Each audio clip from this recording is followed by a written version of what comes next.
It's Thursday, October 30th, 2025. Welcome to your news update on Blip Brief. Small, but almost everything updated every weekday. Hmm. So let's dive right in. We're looking at Wednesday's numbers.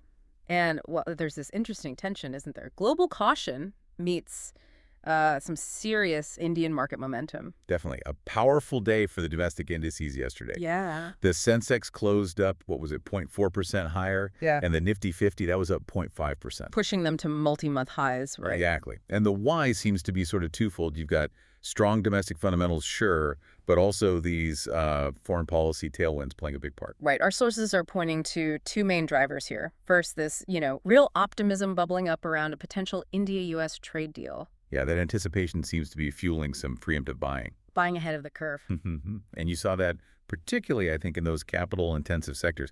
Energy, for instance, looked really strong. How strong? The BSE Power Index jumped 2.7%, and BSE Oil and Gas, that rose 2.6%. It suggests investors are thinking, okay, better trade relations might mean more infrastructure spending down the line. Makes sense. And the specific stocks bear that out. They do. Big players like NTPC, Power Grid Corporation, both up around 2.7%. Okay. And even with all that focus on heavy industry, IT wasn't left behind. No, IT showed some good resilience too. HCL Technologies posted solid gains, rising over 2.3%. Interesting. But you mentioned the real story is maybe underneath those headline numbers. Yeah, I think if you look closer, it's this really intense polarization in corporate earnings. The market right now is playing a game of extremes. How so? It's massively rewarding the really great performers and, well, just ruthlessly punishing any sign of weakness. Okay, let's talk winners then. Some spectacular ones I hear. Oh, yeah. Take HPCL, the state-owned refiner. Reported a profit increase of, get this, 27-fold year over year. 27-fold. That's Yeah. that's not just a good quarter. No, it's huge. And the key insight really is why.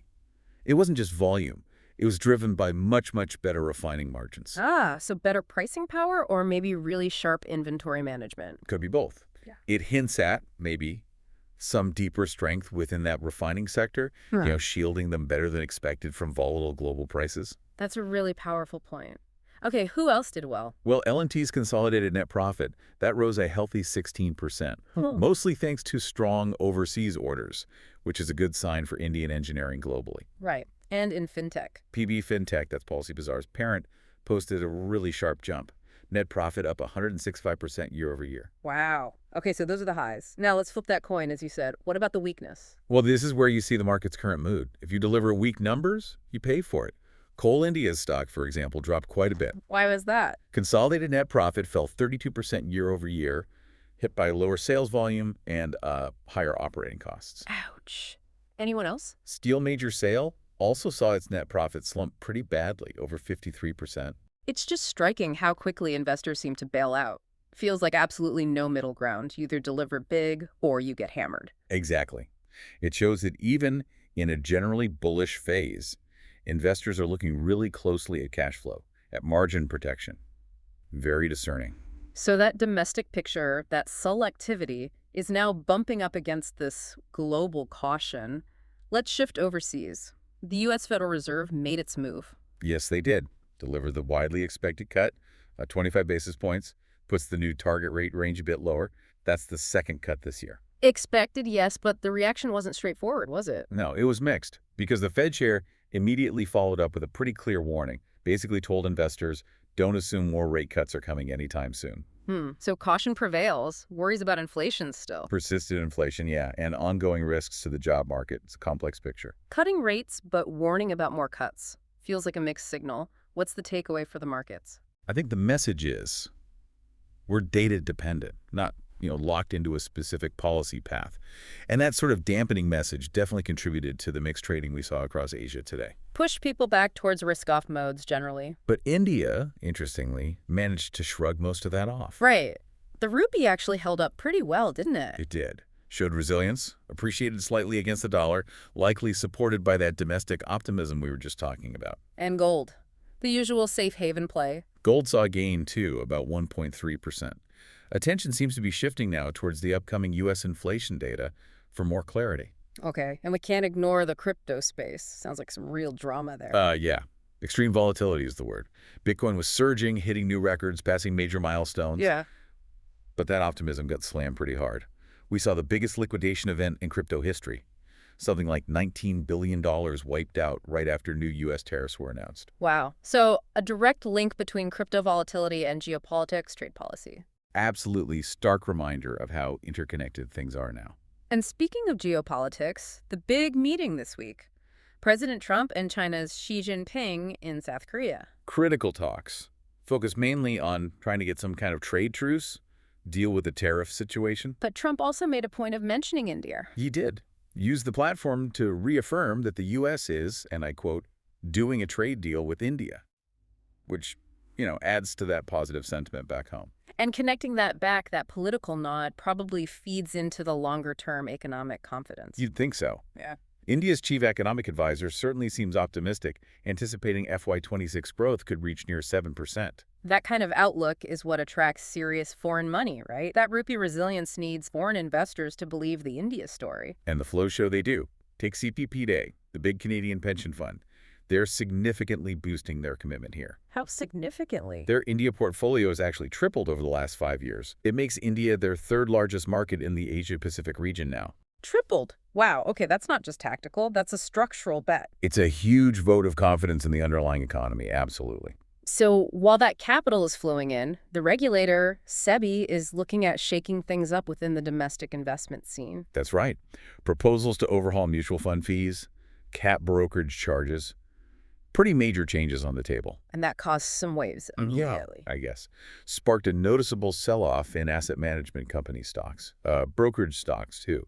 This isn't just tinkering, it's potentially rewiring how fees work, aiming to keep more money in the retail investor's pocket. Have analysts put a number on the potential impact? Some estimates suggest a potential earnings hit of maybe 33% for certain AMCs. So yeah, fund distributors, brokers, they might feel the squeeze. A big shift aimed at benefiting you, the end investor. Okay, what about startup funding? Still buzzing. The capital is still flowing there. PhonePe, India's most valuable fintech, just raised $600 million from General Atlantic. That's ahead of their planned local listing. And Swiggy. The food delivery giant, Swiggy, is reportedly exploring a QIP that's a qualified institutional placement for up to $1.5 billion. Right. A QIP is basically a faster way for listed companies to raise money from big institutions. What's Swiggy planning to use it for? It's like strengthening their position in the quick commerce race, getting groceries and essentials to people even faster. Makes sense. And finally, on the domestic front, any movement on infrastructure reform? Yes, the government's working on a new scheme for power distribution companies, the discoms. Always a challenging area. What's the new angle? Well, the twist seems to be linking federal support to privatization. States might need to disinvest a minimum stake in their discoms to a strategic partner to actually qualify for central funds. Interesting. Tying funds directly to bringing in private sector efficiency. That seems to be the idea, pushing reform through financial incentives. Okay, let's pivot now to the future, really.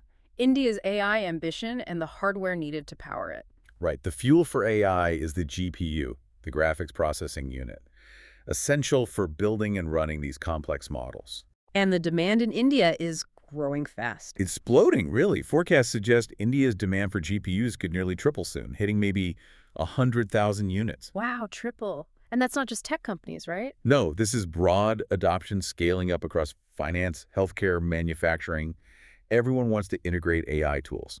But that demand comes at a cost, a very steep cost, judging by some big tech earnings. Exactly. Look at Microsoft. Their stock actually dipped over 2% yesterday. But wait, didn't they beat expectations? Cloud revenue was strong, wasn't it? Up 26%? They did beat, and Azure growth was robust. But the market seemed spooked by the sheer cost of the AI build-out. Ah, the CapEx figures. Precisely. Microsoft's capital expenditures surged 74%, mostly driven by AI infrastructure needs data centers, GPUs, the works. So the market's asking, is this level of spending sustainable? Does it change the valuation calculus for these giants? That seems to be the question.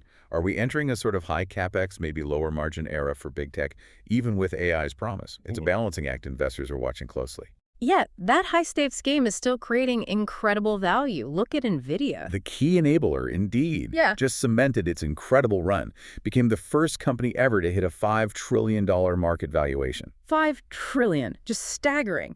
It shows the immense belief in this technological shift long-term. It really does. And speaking of revolutionary tech, let's wrap up with our final item. A really fascinating scientific discovery that sort of overturns decades of thinking. Ooh, okay. What is it? It's about making diamonds. For like 70 years, the standard thinking was you needed extreme conditions, crushing pressure, intense heat. Like deep inside the earth or in these massive industrial presses? Exactly. That was the dogma. But now, scientists at the University of Tokyo have found a way around it. No extreme conditions needed. None.